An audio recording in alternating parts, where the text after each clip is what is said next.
Hello ladies and gentlemen, my name's Shadowwraith, and today I'm going to be going over another 3 lists that have placed quite well in events.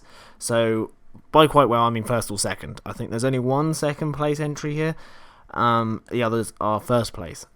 But I love looking at other people's lists. Just so you know, these are not my lists, I did not create them, and I will leave links in the description below in case you want to go onto the page and have a look for yourself. This is just me covering them and my thoughts on the lists and what I think helped them win. But I feel it's always good to look at lists that have worked for people, because then you can get inspired, or you might go, you know what, I might give that a crack, you know? Give it a go. If it really works for you, there you go. Or you might be struggling and you want to step into the competitive scene and you have no idea where to start. You've only been playing friendly, you can kind of get an idea from other people's success. I certainly did when I first started. I do my own list now, but every now and then if I see a list I really do like, I will try it out, because why not? It could be cool, and it could be fun, more importantly. Anyway, swiftly jumping into it, we have got our first list. This list came second place, and it is for the event called Clash of Titans from 2019. So it's not too far away, right behind us in the past. But what I like about it is you've got the Riders of Theoden in it. And I know quite a lot of people do like playing with their Rohan, and yeah, it'll be worth a look. I know quite a few people in my gaming group do play Rohan, so they're quite popular. And they get all the new cool stuff, well, they have been recently. Just saying. So, Riders of Theoden. It's a legendary legion from the Gondor in Warbook, or at war, should I say. And we have Theoden, King of Rohan, armoured horse with heavy armour and a shield. And he is bringing with him 2 Riders of Rohan and 2 Royal Guard on horse. Perfect. And then we've got Eomer, Marshal of Riddenmark. He's got an armoured horse and a shield. And he is bringing 2 Riders of Rohan and 1 Royal Guard on a horse. And then we've got Dernhelm, 2 Riders of Rohan, 1 Royal Guard on horse. And we have got Deorwine, Chief of the King's Knights on horse, with 2 Riders of Rohan and 1 Royal Guard on horse. Gamlin, of course, Gamlin's amazing. Captain of Rohan. So Gamlin, the Captain of Rohan, on horse with the Royal Standard of Rohan, because why else? Why wouldn't you bring that? Absolutely annoying. Yeah. 2 Riders of Rohan, 1 Royal Guard on horse, and Elfhelm, Captain of Rohan, on horse. And this is an 800-point list. So, altogether, you've got bringing in a whopping 6 heroes, or technically 7, 22 models, and basically all the might in the world, because you've got the Royal Standard of Rohan. Now, what does the Riders of Rohan, Theoden do? Well, I'll quickly go over it. You get the Ride for Ruin and the World's Ending, so friendly Rohan cavalry models gain +1 strength in the turn they charge. And then you get the special rule Death. Once per game at the start of any fight phase, so long as he is alive on the battlefield, Theoden can declare that he's using this ability. Every friendly Rohan hero within 12 inches may either declare a heroic combat or heroic strike, if able, without expending might points to do so. So if you use it at the right moment, that could be absolutely horrendous. Like, crazy good. Yeah, if you get a couple of models in on fights with a hero, cool Death, your whole army can move and fight again. You get a double charge.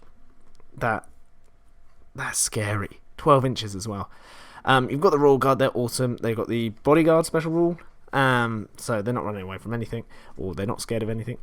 And it's it's fully mounted, so it's quite, yeah. I can see why this list probably did quite well. A lot of people do struggle with fully mounted lists, but the only downside for me is it's got way too many heroes for me. I don't like running that many heroes, ever. I like more troops, because, I mean, you got the movement for objectives, but, like, just, if you're getting, I don't know, seize the prize or something like that, you might be screwed. Just saying. But obviously, he did alright. So, hey. Now, moving on, we have got a different tournament from 2017, so we're going back a little bit. I don't think the FAQs will hurt this too much, but it's a Good versus Evil tournament, and this came first. So you had to bring both a good and an evil list for this. This talented, obviously, person at this game brought with him the Undying on Felbeast as the leader, Camel the Eastling on Felbeast, and the Knight of Umber on Felbeast, and Shelob. So these are, yeah, oh my god.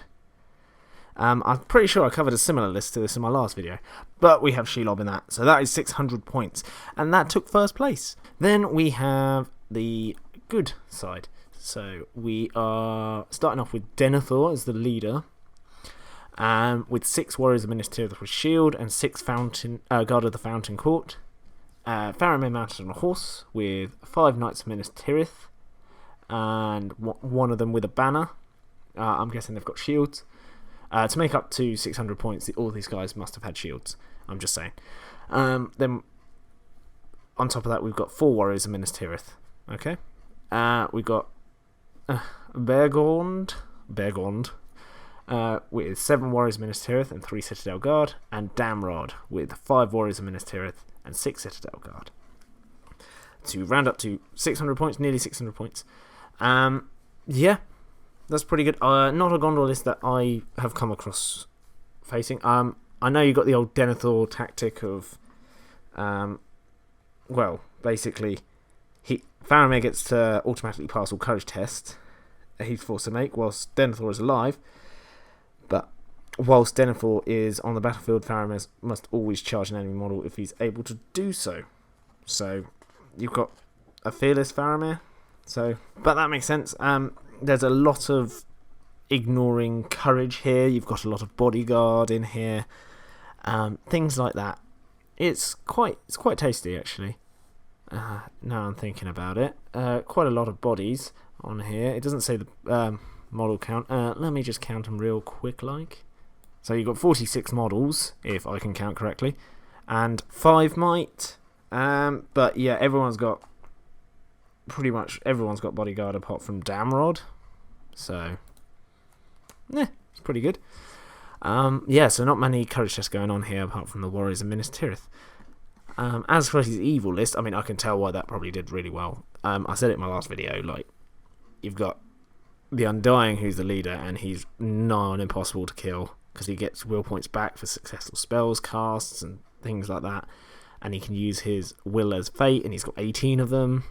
Camel's okay, he's more combat-y, but it's the Felbeast that's going to be doing the work, and the Knight of Umber is absolutely amazing, in my opinion, because, I mean, you're on a Felbeast, so you don't really need it, but just in case you come across something like, I don't know, the Balrog, you can just bump your fight up to the same fight as him, the same strength as him, things like that. So if you do get really high fight, so if you got Gil-galad on the other side, you charge into Gil-galad, spend a point of will, and you'll fight 9. Very nice. And then you've got Shelob there for extra measure. Shelob, I do like Shelob. She's quite good. With a monstrous charge makes her good, and she's got venom, so she's re-rolling to wound. Yeah, it's the courage tests that put a lot of people off. Every time she takes a wound, she has to take a courage test. If she fails, she runs away. But she's got like 6 will. She's courage 4. There's a good chance she's not going to run away straight away.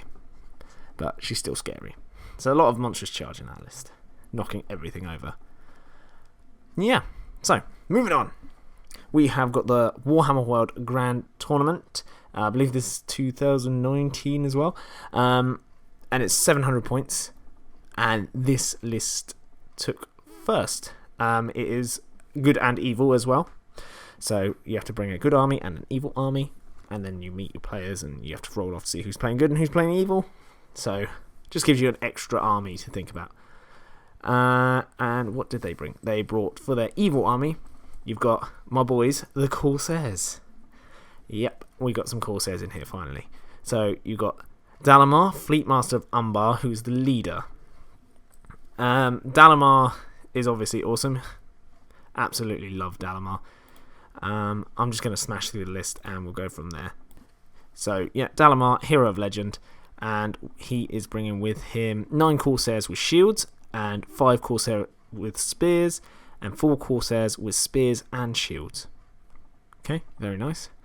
Warband 2, we've got Delgamar from the Gondor at War book. And he is fantastic. He kind of like acts like an extra banner for Corsairs. So if you've got 2 attacks, you can use both, or it just gives you an extra banner, built into a hero. Sure. But you take like a strength 2 hit or something if you lose the fight. Still worth bringing. And what has he got? He has got 7 Corsairs with shields and 7 Corsairs with spear. And then Warband 3, Corsair Captain with a crossbow, 11 Corsair Arbalistas. Oof, Corsair Captain, that's pretty tasty. And then Warband 4, we got a Corsair Bowsun with a crossbow, and 6 Corsair Arbalistas. That's a hell of a lot of Arbalistas. That is horrible. I mean, I've never really used Arbalistas that much. Because when I first started playing Corsairs, they were quite hard to get. Actually get physical models of them. But they are good. They are very good. I mean, they're crossbows, so they're strength 4 shooting. You can't move and shoot, that's the only downside to them, but still, they're quite good for like area denial, because I wouldn't want to run my leader on a horse in line of sight of some Arbalistas. That'd be so scary. Strength 4 is terrifying. Like, strikes are usually strength 3, so Lado is strength 4. And they've got their big shields. Is it a Parvice? Parvice, I'm going to say Parvice. And basically, it adds 3 to their defense. So long as the bearer is not engaged in combat with another model, and the bearer may use this rule for shielding, though they will not gain the +1 defense bonus, as they also carry a crossbow. So, pretty good. They go from defense 3 to defense 6. That's pretty crazy. Yeah, worth bringing. Definitely worth bringing. And I mean, the amount of Corsairs, they've all got throwing weapons, all of them. I think the Bosun, the Bosun's got throwing dagger and has the captain. So has the captain. Dalamar's obviously got his smoke bombs. Yeah, it's a lot of shooting. Clash by Moonlight would be, you would devastate the opponent with Clash by Moonlight with the, you're restricted to 12-inch range of shooting, but +1 to wound. And obviously Corsairs, you want lots of them, which you've got in this list. Yeah. And if you trap your opponent, you're +1 to wound, and they can kill Balrogs. I'm not even kidding. I've killed so many Balrogs with my Corsairs. I've killed even Saruman. Saruman? Well, yeah, I've killed Saruman, but Sauron has died to Corsairs with their +1 to wound. It is ridiculous. So, that's the evil force. What have we got for the good force? At 700 points, we have got the Return of the King Legendary Legion. This, I like these lists. These are what I bring to events. So, we've got Aragorn Strider, obviously. We need him. 4 Warriors of the Dead with shield. 4 Warriors of the Dead with spear and shield. Warband 2 is the King of the Dead. 4 Warriors of the Dead with shield. And 3 Warriors of the Dead with spear and shield. And Warband 3, we have got Legolas Greenleaf, 4 Warriors of the Dead with shield, and 3 Warriors of the Dead with spear and shield. Right. It's a solid list, don't get me wrong. You don't get that many options with the Legendary Legion, but my only downside to it is I've never rated Legolas that much. He's only got 2 attacks. I mean, he's fight 6, but so's Aragorn, and Aragorn's better. Yeah. He's got his special shooting, but it's still only a strength 3 shot. I mean, you could get lucky and snipe a banner, or snipe someone's horse. That's the only thing I use him for, but paying 100 points for that? No.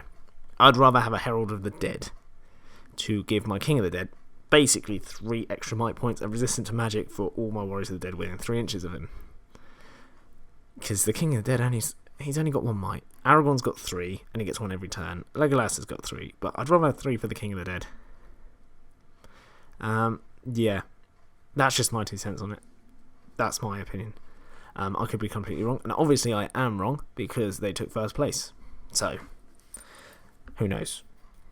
The only reason I've lost with my Army of the Dead in the past is fighting elves. literally every time I use my Army of the Dead, the only games I've ever lost has been against elves. And that's only because they're quite high courage and a higher fight. So it's quite hard for me. They find it hard to kill me, but if I'm not winning fights, I'm not killing them. And then, even then, I'm not killing them that easily. So, yeah.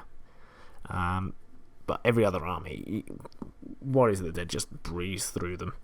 You don't have the model count, but you do have the killing power, and you do have the toughness, the defense. Defense 8 all round on every single undead model is insane to get through. And this army is the Bane Dwarves, Easterlings, things like that. It's just, they're horrific. Because the amount of points you pay for like Dwarven defense, and you can just go, I'm going to attack your courage instead, with a -1 to your courage because of the King of the Dead. Horrible. Really solid armies. Really, really solid. Absolutely love them. I love Corsairs. Yeah, I've got nothing against any of these lists. Obviously, why would I? They've all performed very, very well at their respective events. And obviously, Warhammer World, the big event, the Grand Tournament, is pretty good. Pretty good here in the UK. I'm planning on going to Throne of Skulls, which is the 1,000 point event up in Warhammer World Nottingham here in the UK. Unsure what army I'm going to bring yet. I might be bringing Corsairs, or I might be bringing Army of the Dead. That's the thing. Depends who I feel like bringing, and who I'm itching to play after lockdown. So, yeah, that is the next 3. Well, you got more than 3 lists there, but 3 events. We'll go 3 events. So, yeah, the 3 events, top placing lists there for you to look at. Anyway, I hope you had an absolutely fantastic day, and if you could do me a favour, hit the like button, or even subscribe. But even if you don't, that's fine. I still hope you have a lovely day, and I will see you in the next video. Goodbye.